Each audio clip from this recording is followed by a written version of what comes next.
वल आकिबतु लिल मुत्तकीन वस्सलातु वस्सलामु अला सय्यिदिल मुरसलीन व अला आलिहि व सहबिहि अजमईन अम्मा बाद फ़अऊज़ु बिल्लाहि मिनश शैतानिर रजीम बिस्मिल्लाहिर रहमानिर रहीम इन्नल मुबज़्ज़िरीना कानू इख़वानश शयातीन व काना शैतानु लिरब्बिहि कफूरा।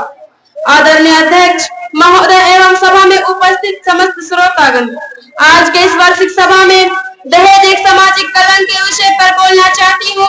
दहेज हमारे ही लिए नहीं बल्कि समाज के हर वर्ग एवं परिवार के लिए एक बहुत बड़ी समस्या बना हुआ है। समाज में यह विषय निरंतर विकराल रूप धारण करता जा रहा है। इसके कारण बहुत सी बुराइयां फैल रही है। दहेज का दानव आज समाज में विनाश लीला मचाए हुए हैं। दहेज का अर्थ उन वस्तुओं संपत्तियों से है जिन्हें विवाह के समय वधू पक्ष की ओर से वर पक्ष को दिया जाता है। प्रिय मित्रों, आज दहेज प्रथा ने एक विकराल रूप धारण कर लिया है। इस प्रथा के कारण मनुष्य की धन ललता भी बढ़ती है और मनुष्य दिखाने के लिए अफवाह करता है, जबकि अल्लाह का आदेश है इन्नल मुबज़्ज़िरीना कानू इख़वानश शयातीन व काना शैतानु लिरब्बिहि कफूरा।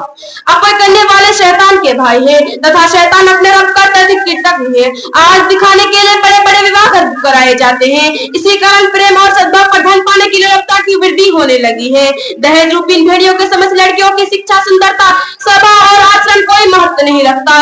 लोग दहेज के भूखे रहते हैं, जबकि नबी सल्लल्लाहु अलैहि वसल्लम ने आदेश दिया कि खैरुन निकाह अयसरुहु, सबसे अच्छा विवाह वह है जिसमें सरलता हो। प्रिय सज्जनों, आज लोग कहते हैं कि बेटी को कैसे खाली हाथ भेजा जाए, कुछ तो होना चाहिए, कार, मोटरसाइकिल, स्कूटर आदि, जबकि इस्लाम में इसका कोई प्रमाण ही नहीं मिलता। नबी अकरम सल्लल्लाहु अलैहि वसल्लम ने भी अपनी पुत्री का विवाह किया, वो भी 4 पुत्रियों का, मगर दहेज नहीं दिया। और इसी तरह सहाबा लोगों से भी इसका कोई प्रमाण ही नहीं मिलता।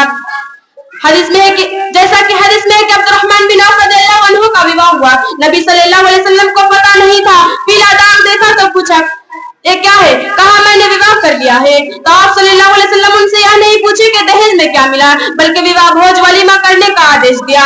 परंतु आज का मुसलमान जो अपने आप को रसूलुल्लाह सल्लल्लाहु अलैहि वसल्लम का अनुयायी कहता है, उसका हाल देखो। अगर किसी मित्र की शादी में जाता है तो सबसे पहले प्रश्न यह होता है कि दहेज कितना मिला। यदि उस व्यक्ति के विवाह में खूब दहेज मिला तो गर्व से कहता है इतनी उतनी चीजें मिली, अगर नहीं तो हमारे शर्म के नजरें नीचे कर लेता है और अपने आप को तुच्छ समझने लगता है। सच तो यह है कि आज विवाह व्यापार बन गया है, जबकि अल्लाह का कथन है वमिन आयातिही अन खलक़ लकुम मिन अनफुसिकुम अज़वाजन लितस्कुनू इलैहा व जअल बैनकुम मवद्दतन व रहमा। तथा उसकी निशानियों में से है कि तुम्हारी ही जाति से पत्नियां पैदा की ताकि तुम उनसे सुख पाओ, उसमें तुम्हारा मध्य प्रेम तथा दया भाव उत्पन्न कर दिए। अतः आवश्यकता इस बात की है कि आज देश के नवयुवक दहेज के विरुद्ध अभियान छेड़े, न स्वयं दहेज ले और दहेज लेने वालों को संविधान के अनुसार दंडित करवाए और उनका पूर्ण रूप से बहिष्कार करें।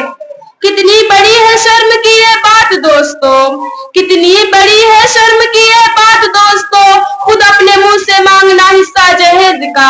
जिस घर में लड़कियां हैं कहीं उससे पूछिए, जिस घर में लड़कियां हैं कहीं उससे पूछिए, कैसे उठा सकेगा वह खर्चा दहेज का। अब अंत में अल्लाह से प्रार्थना है कि अल्लाह ताला हमें दहेज जैसी कुप्रथा से बचाए। आमीन। अस्सलामु अलैकुम व रहमतुल्लाहि व बरकातुहू।